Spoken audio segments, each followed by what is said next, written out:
जय हिंद। स्वागत है आप सभी का आपके अपने YouTube चैनल अमृत एकेडमी पे। देखिए, आज की इस वीडियो में हम लोग एक बहुत विशेष और बहुत इम्पॉर्टेंट टॉपिक पे बात करने वाले हैं, ठीक है, जो कि है आपका नेक्स्ट सीटेट एग्ज़ाम, जो कि एक्सपेक्टेड डेट आप लोग मान के चलो या तो दिसंबर हो सकती है या फिर जनवरी हो सकती है, ठीक है ना। आज की इस वीडियो में हम लोग सीटेट जो दिसंबर या जनवरी में हमारा होने वाला है उसकी डिटेल एनालिसिस करेंगे, क्या होता है इसमें, कौन कौन एग्ज़ाम देता है, सब कुछ, ठीक है ना। और एक चीज़ ये है, देखिए कि जो कुछ बातें चल रही है कि आप पेपर दिसंबर में होगा कि जनवरी में होगा, तो सबसे पहले मैं बता दूं डिटेल के उस पर सीटेट के बारे में। तो देखिए, आज क्या क्या हम बात करेंगे कि ये जनवरी में होगा या दिसंबर में होगा, ये बात करेंगे। दूसरा, एक टाइम मैनेजमेंट और इसके सिलेबस और पैटर्न की बात करेंगे, ठीक है ना। तो सीधा सीधा हम आ जाते हैं अपने थोड़े से आगे, ठीक है। यहाँ पे देखिए, सीटेट हमने पूरा सारी चीज़ें आप लोगों के लिए तैयार करके लाया हुआ है, ठीक है ना। अगर आप देखिए, एक सीटेट अभी आपका जुलाई में हुआ है जिसका अभी रिजल्ट पेंडिंग है, ठीक है ना। अगर उसके रिजल्ट की बात करें तो बहुत जल्द आप लोगों को देखने को मिल सकता है, 2-4 दिन के अंदर ही, ठीक है ना। 5 से 10 अगस्त के बीच में आप लोगों को देखने को मिल सकता है, ठीक है। एक तो ये बात हो गई। अब देखते हैं कि सीटेट क्या है अब और कौन कौन इसका एग्ज़ाम देता है, ठीक है, उसके बारे में बात कर लेते हैं।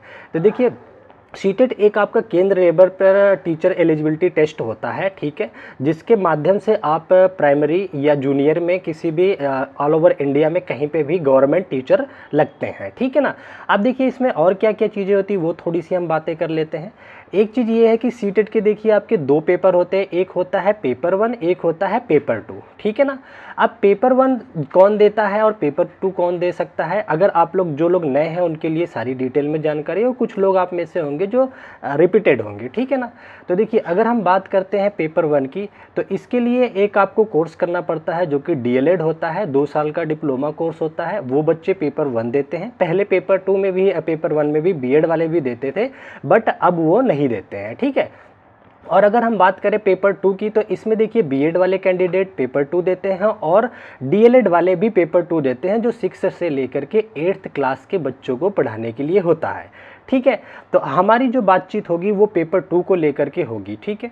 तो अब देखिए, पेपर 2 में भी 2 क्राइटेरिया होती है। एक होता है आपके आर्ट बैकग्राउंड का, जो बच्चे ग्रेजुएशन में बीए किए होते हैं, साथ में बीएड या डीएलएड किए होते हैं, वो लोग देते हैं आपका आर्ट वाला, जिसको कि एसएसटी बोलते हैं सब्जेक्ट में, ठीक है ना। सोशल साइंस वाले सब्जेक्ट इसमें आएंगे, ठीक है।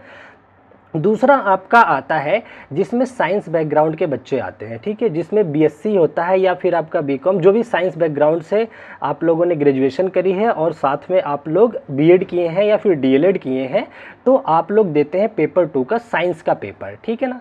अब साइंस पेपर 2 में क्या होता है उसकी बात कर लेते हैं, क्या क्या सब्जेक्ट आता है और इसको कैसे पढ़ा जाता है, ठीक है ना। और अगर ऑल ओवर एग्ज़ाम्स की बात करें, तो एग्ज़ाम पैटर्न की बात करें तो उसके बारे में थोड़ा सा बता देता हूँ आपको। पेपर जो होता है, इसका पेपर के मोड की बात करें तो एक अभी पिछला एक पेपर हुआ था वो ऑनलाइन होता है, वरना ज़्यादातर आपको एग्ज़ाम्स इसके ऑफलाइन देखने को मिलते हैं, ठीक है ना। ये आपका 150 नंबर का 150 क्वेश्चंस का पेपर होता है और आपके पास 150 मिनट होते हैं, ठीक है। और साथ ही साथ हम बताएं, आप अगर जनरल कैटेगरी को बिलोंग करते हैं तो आपको 150 में से 90 मार्क्स ले आना होता है, 90 मार्क्स क्वालिफाइंग होता है, ठीक है ना। और अगर आप ओबीसी कैटेगरी में खाली क्वालिफाइंग करना चाहते हैं तो वो उसके लिए आपके पास होते हैं 82 मार्क्स, जिसको कि 82 नंबर होते हैं, ठीक है। ये हो गई हमारे एग्ज़ाम्स की बात, ठीक है। अब इसमें क्या क्या सब्जेक्ट आते हैं, कैसे उनकी तैयारी करी जाती है, उसकी बात कर लेते हैं। चलो, अब आ जाते हैं। देखिए, पेपर 1 हो या पेपर 2 हो, उसमें एक कॉमन सब्जेक्ट आपका देखने को मिलता है जिसको कि सीडीपी या चाइल्ड डेवलपमेंट एंड पेडागोजी या बाल विकास के नाम से जाना जाता है, ठीक है। इसके आते हैं 30 क्वेश्चंस, एक ये हो गया। दूसरा, उसके बाद आप मान लो पेपर 2 दे रहे हैं, उसमें आपका जो सब्जेक्ट होता है 60 नंबर वहाँ से आते हैं। जैसे हम जिसकी प्रिपरेशन कराते हैं साइंस बैकग्राउंड की, फ़िलहाल में अभी हम कराते हैं, तो आपका एक सब्जेक्ट आएगा मैथ्स, ठीक है, और एक सब्जेक्ट होगा साइंस। दोनों के मिला करके जो आपके मार्क्स होते हैं ये 60 नंबर के आते हैं, ठीक है ना, दोनों को मिला करके, ठीक है। अब 30 नंबर का आपका जो होता है वो आती है मैथ, और 30 ही नंबर की आपकी साइंस आती है। अब देखिए, मैथ में भी क्या होता है, ये चीज़ें डिवाइड होती है। कैसे डिवाइड होती हैं मैं वो बता देता हूँ। मैथ में देखिए, आपके जो 20 क्वेश्चंस मिलेंगे वो आपको न्यूमेरिकल टाइप के, मतलब कंटेंट बेस मिलेंगे, और साथ ही साथ 10 क्वेश्चन आपको मिलेंगे पेडागोजी, सब्जेक्ट पेडागोजी बेस, ठीक है ना। तो ये हो गए। अभी हम लोग इसकी तैयारी की भी बात कर लेंगे। अभी मैं आपको थोड़ा डिटेल बता देता हूँ कैसे कैसे पेपर आता है, क्योंकि आप में से कुछ लोग होंगे जो फर्स्ट टाइम दे रहे होंगे पेपर, ठीक है। दूसरा आपका आता है साइंस। सेम पैटर्न साइंस का भी होता है। साइंस में भी आपके जो 30 क्वेश्चन होते हैं उसमें से 20 क्वेश्चन तो होते हैं थ्योरी वाले पोर्शन से, और साथ में 10 क्वेश्चन आपके जो देखने को मिलेगा वो मिलता है आपका पेडागोजी से, ठीक है ना, जो सब्जेक्ट पेडागोजी होता है, ठीक है ना। अभी मेरे द्वारा क्या तैयार कराया जाता है, ये आपका जो 60 नंबर का कंटेंट होता है ये तैयार कराया जाता है, ठीक है। अभी मैं सब बताता हूँ कैसे कराऊंगा, ठीक है, ओके।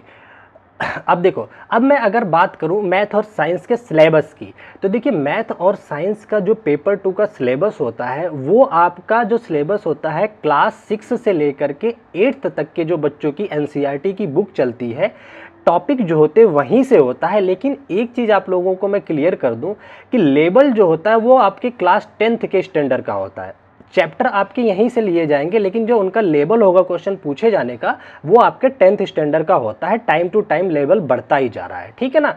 और अगर बात करें सिलेबस चेंज की, कि जैसा कि आप लोगों ने बहुत जगह सुना होगा कि इस बार जो दिसंबर या जनवरी में पेपर होगा सीटेट का उसका सिलेबस चेंज होगा, तो ऐसा कुछ भी नहीं होगा। सिलेबस कभी भी चेंज नहीं होता, सिलेबस अपडेट होता है। सिलेबस में पेपर का लेवल इंक्रीज होता है। सिलेबस आपका यही रहेगा, लेवल थोड़ा सा बढ़ सकता है, टाइप से क्वेश्चन पूछने के तरीके थोड़े बहुत चेंज हो सकते हैं, ठीक है। तो उसके लिए बिल्कुल नहीं घबराना है, ठीक है। तो आपको जो तैयारी करनी है वो 10th स्टैंडर्ड की चल रही है, ठीक है। अब हम आ जाते हैं अपने जो मैथ है और आपकी जो साइंस है इसमें कैसे तैयारी करेंगे, ठीक है।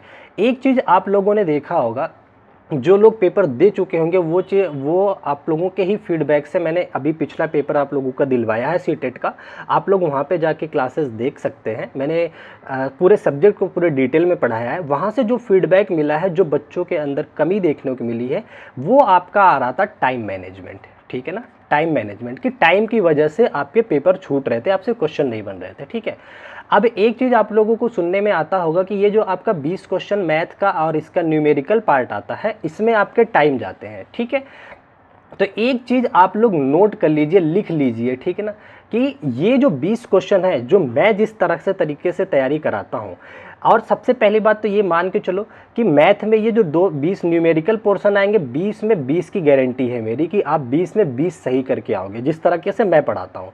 और अगर मैं ये भी बता दूँ, ये भी मैं कमिटमेंट ये कैमरे के सामने आप लोगों के सामने एक कमिटमेंट करता हूँ कि 20 क्वेश्चन आप लोग 10 से 15 मिनट के अंदर मैक्सिमम, ये मैक्सिमम टाइम है, इतने टाइम के भीतर में आप लोग सॉल्व कर पाओगे एकदम एग्जैक्ट, ठीक है ना। सेम पैटर्न आपके साइंस का भी होगा, ठीक है ना।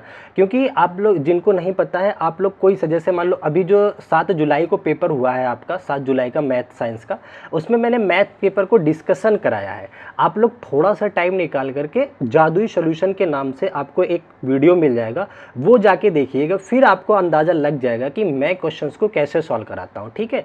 तो ये जो आप लोगों का मिथ है कि मैथ में टाइम जाएगा ही जाएगा, इसको आप लोग मेरे पे छोड़ दीजिए, ठीक है। तो कुल मिलाकर के ये जो 60 नंबर आपका मैथ और साइंस का आएगा, इसकी तैयारी मैं खुद कराऊंगा आपकी, ठीक है।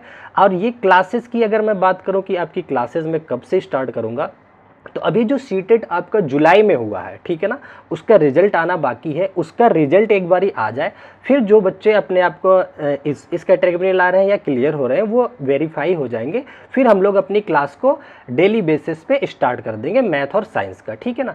तो आप लोगों को क्या तैयार करना है, आपको अपनी CDP और आपका जो लैंग्वेज है उस पे हिंदी या इंग्लिश 22 लगभग 20-22 भाषाएं होती हैं, सब भाषा की लैंग्वेज आती है, उसमें से चुनना है, ठीक है। ये जो 60 नंबर का पेपर आएगा वो सारी जिम्मेदारी आप मेरे पे छोड़ सकते हैं, ठीक है ना। इसका कैसे कराना है, सबसे पहले हम लोग क्लास करेंगे धीरे धीरे, ठीक है। क्लास में देखिए क्या क्या चैप्टर आता है वो मैं बता दूं। जैसे मैथ में बात करूं तो आपको अलजेब्रा से क्वेश्चन देखने को मिलते हैं, आपके नंबर सिस्टम से भी क्वेश्चन आते हैं, 2D 3D ज्योमेट्री से आता है, आपका प्रोबेबिलिटी आता है, ठीक है ना। इस तरह से सारे चैप्टर जो 6 से 8 के आते हैं वो सारे देखने को आपको मिलेंगे, ठीक है ना। तो आपको इस तरह से पैटर्न को फॉलो करके चलना है। और क्या बात बतानी है आपको, हाँ इतनी चीज़ें हो गई, ठीक है। तो ये क्लासेस जो है हम लोग आफ्टर रिजल्ट, जैसे ही सीटेट का जुलाई का रिजल्ट आ जाता है फिर हम लोग स्टार्ट कर देंगे, ठीक है। और आप लोगों को श्योरिटी चाहिए तो उसके लिए हाँ, और एक चीज़ ये है, आप लोग केवल और केवल लास्ट में जाकर के अगर आप लोग नए हैं तो माइंड मैप की क्लास देख लीजिए। मैं एग्ज़ाम से 10 दिन पहले 5 दिन पहले आप लोगों को एक माइंड मैप देता हूँ जिसमें पूरा सिलेबस समराइज्ड होता है। एक बार आप वो वीडियो उठा के देखिएगा। मैं बता रहा हूँ आपके ये जो 20 क्वेश्चन है ना, 20 में 15 क्वेश्चन तो आप केवल उसको पढ़ करके कर सकते हो। अगर आप पूरी क्लास देखते हो तो 20 में 20 आउट ऑफ 20 की गारंटी है मेरी कि 20 में 20 मैथ में और 20 में 20 ये साइंस के इसका। पेडागोजी में 10 में से आप 8 कर सकते हो, क्योंकि 2 क्वेश्चन तो जब आंसर भी आता है तो वो थोड़ा बहुत कन्फ्यूजिंग होता है, वो आपकी पर्सनल समझ पे डिपेंड करता है। तो हम जो अभी कराएंगे आपको ये 60 नंबर की तैयारी। आप लोगों को CDP तैयार करना है खुद से। अभी फ़िलहाल मैं नहीं उसको करा रहा हूँ, ना ही मेरे पास कोई इसकी फैकल्टी है, ठीक है ना। तो ये इस तरीके से हम लोग चीज़ों को अपने आगे बढ़ाएंगे। और आगे आप लोगों का कोई भी डाउट है तो आप लोग कमेंट करके पूछ सकते हैं, ठीक है ना। और अभी जो फ़िलहाल है 1-2 दिन में हम BPSC की मैथ और साइंस की अल्टरनेट डेज पे क्लास स्टार्ट करेंगे, जो TRE 4 का एग्ज़ाम होने वाला है। तो एक बार मैं फिर बता देना चाहता हूँ, आपके इस चैनल पे हम लोग सारे टीचिंग एग्जाम्स की तैयारी करते हैं। अगर आप लोग नए हैं तो प्लीज़ चैनल को सब्सक्राइब जरूर कीजिएगा, ठीक है। तो चलिए आज की क्लास को, आज की वीडियो को हम लोग यहीं तक रखते हैं, ठीक है। Bye bye, take care. आप लोग अपना ध्यान रखें, फैमिली का ध्यान रखते हैं। फिर मिलते हैं अपने नेक्स्ट वीडियो में। Thank you so much. जय हिंद।